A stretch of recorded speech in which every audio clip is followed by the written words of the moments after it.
quand on pose la question au ministre porte-parole du gouvernement ivoirien, il dit que lorsqu'ils l'ont arrêté, et ils n'ont pas cherché à savoir s'il était réfugié au Togo. Vous voyez comment c'est grave au sommet de l'État? C'est-à-dire qu'on peut simplement te prendre comme un poulet sans propriétaire, et puis on t'envoie, on te fait du poulet braisé, et on mange. Et ce n'est pas le seul exemple. On voit le cas du député malien, qui est en transit en Côte d'Ivoire pour une autre destination. Il est arrêté à l'aéroport, gardé pendant plusieurs mois.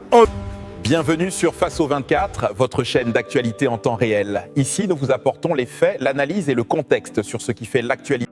L'actualité politique burkinabé est une fois de plus au cœur des débats. Depuis plusieurs jours, un nom revient avec insistance. Paul-Henri Sandaogo Damiba, ancien président de la transition. Son éventuelle extradition soulève de nombreuses questions, suscite des réactions contrastées et alimente les discussions aussi bien au Burkina Faso qu'à l'international. Que sait-on réellement de cette affaire? Quels sont les enjeux politiques, juridiques et diplomatiques derrière cette demande d'extradition? Dans cette vidéo, nous allons faire le point, analyser les faits connus et décrypter ce que cette situation pourrait signifier pour l'avenir du pays. Restez bien jusqu'à la fin. Abonne-toi et active les cloches de notification pour ne rien rater de l'actualité burkinabé. Parce que quand on regarde le projet funeste qui était en cours, ce n'est pas seulement contre le capitaine Ibrahim Traoré en tant qu'individu, même si le chef d'État en lui-même est une institution, ce n'est pas contre le régime MPSR2 non plus, c'est un projet contre le Burkina Faso. Et pour quelqu'un qui a eu la chance d'avoir occupé le poste de la magistrature suprême en tant que chef d'État, on ne peut pas comprendre cela et il faut qu'il l'explique. C'est une haute trahison.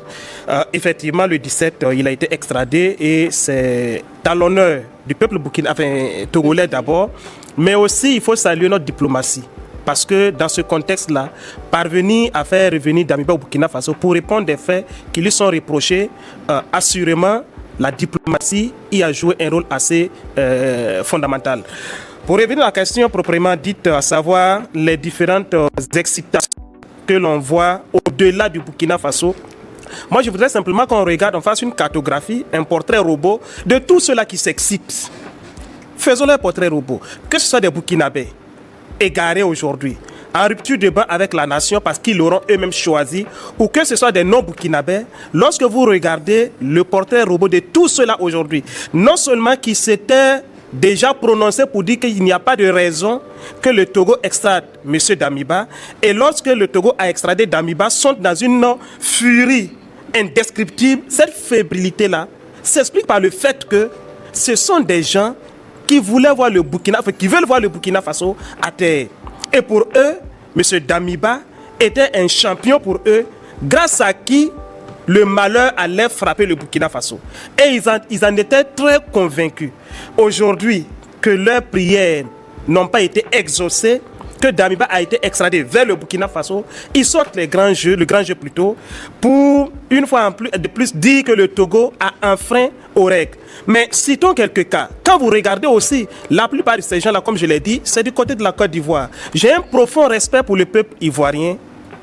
Moi-même, je dis à une partie là-bas.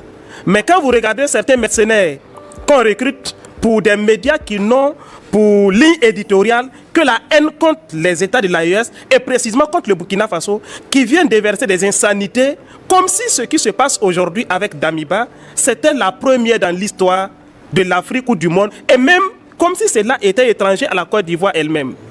Lorsqu'il y a eu la crise post-électorale en Côte d'Ivoire en 2011 et que M. Laurent Gbagbo a été délogé du pouvoir et M. Alassane Ouattara installé au pouvoir, ceux qu'on appelle les pro-Gbagbo se sont retrouvés dans des pays voisins. Et entre ces pays et la Côte d'Ivoire, il y a les mêmes textes que ces chroniqueurs ou ces mercenaires-là récitent aujourd'hui.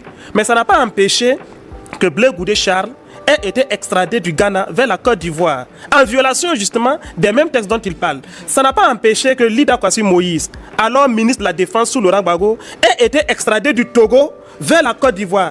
Et le ministre Ahmed Koulibaly, paix à son âme, en son temps avait dit qu'il y a certes des textes qui existent entre le Togo et la Côte d'Ivoire et qui permettent justement à Lida Kwasi Moïse d'être au Togo. Mais il y a aussi les mêmes textes enjoignent à celui qui est reçu au Togo d'observer le devoir de réserve. ce que Lida Kwasi Moïse n'a pas fait, ce sont les propos de Ahmed Koulibaly. Et donc, c'était normal qu'il ait été extradé en Côte d'Ivoire.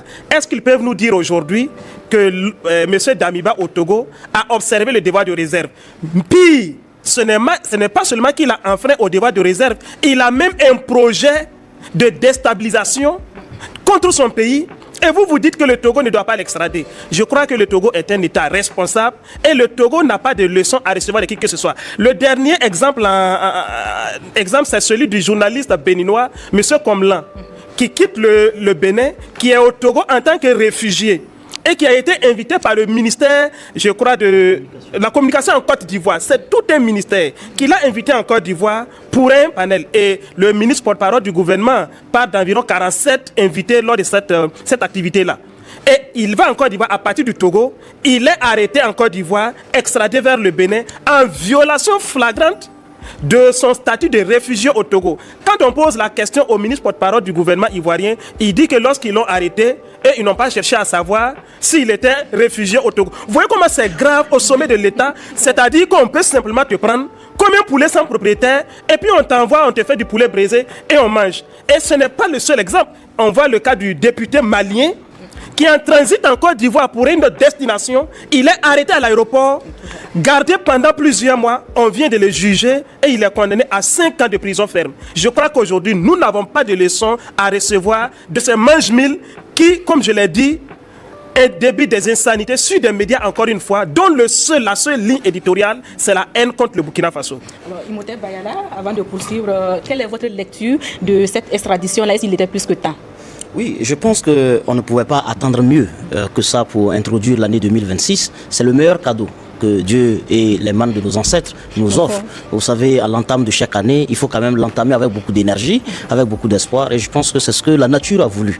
Le peuple burkinabé a entamé un virage porteur de beaucoup d'espoir, porteur de lumière et de dignité. Si nous n'avons pas déjà été hissés au plus haut sommet de la dignité internationale quand on se remémore cette marche historique du 30 avril et on voit comment la communauté internationale, la communauté noire dans le monde et y compris dans les pays qui sont en mauvaise langue avec les pays de l'AES, quand vous voyez la quantité de ces Français qui ont marché à Paris, de ces Anglais, de ces Suisses, de ces Américains, ces gens qui ont marché au Japon pour demander à ce qu'ils soient préservés, le héros, le messie noir, le camarade président Ibrahim Traoré, je pense que on ne pouvait pas aujourd'hui ramener tout cela à quelque chose de très banal. Ce monde entier, en regardant ce virage, et quand il le met en parallèle avec les tentatives d'élimination, ce n'est plus caché, c'est assumé. Les aveux ont longuement dit sur le sujet. Ce n'est pas un coup d'État banal, mais c'est le coup d'État qui est un moyen d'atteindre d'autres finalités qui sont ceux de tuer.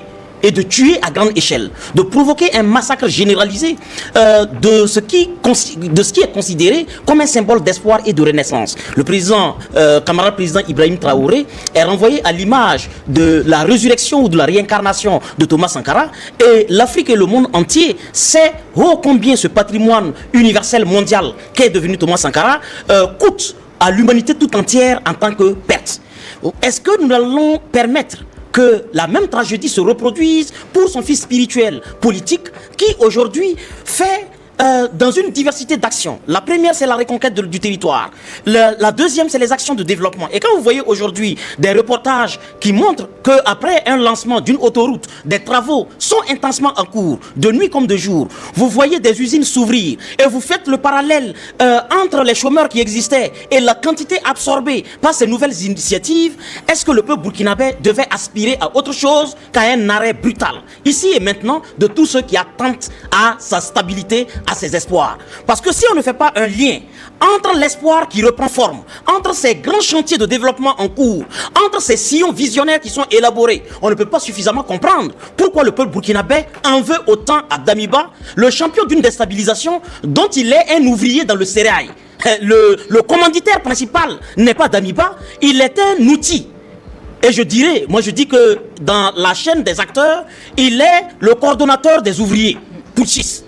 Et lui, il a ses gens tout au-dessus. Pour moi, c'est tout à fait une victoire d'étape mais qui n'est pas la fin de l'histoire des projets de déstabilisation à venir, c'est certainement pour nous dire que nous avons une grande victoire, mais gardons cette victoire comme un moyen pour grandir notre vigilance, grandir notre attention et saluer notre renseignement national, toutes les forces de sécurité et de défense, mais aussi le renseignement populaire par les populations qui ont permis d'atteindre ce niveau. Je pense que ça a été quelque part un grand choc pour le peuple burkinabé le 3 janvier de constater une fois de plus que Damiba ne renonce pas à son sport favori qui est la déstabilisation. Et presque dans tous les projets, vous l'avez dit dans votre introduction, il ne peut être identifié un acte de déstabilisation, d'attentat à la sûreté de l'État, avec un couronnement, une sorte de cerise qui consiste à tuer le chef de l'État comme acte principal où le nom de Damiba n'est pas fidèlement cité.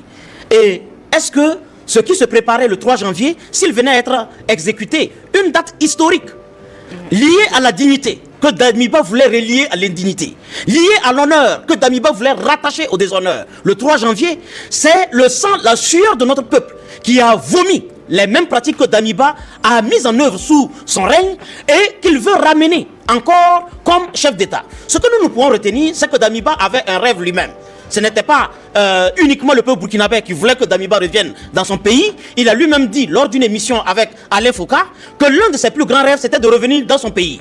Enfin, il est revenu, pas comme président, mais comme prisonnier. En tout cas, en attendant que les conclusions judiciaires puissent bien nous situer. Ok, vous faites bien de l'évoquer. Maître Damiba. C'est la fin de cette édition de Face au 24. Merci d'avoir été avec nous pour ces informations claires et sans détour. N'oubliez pas de vous abonner.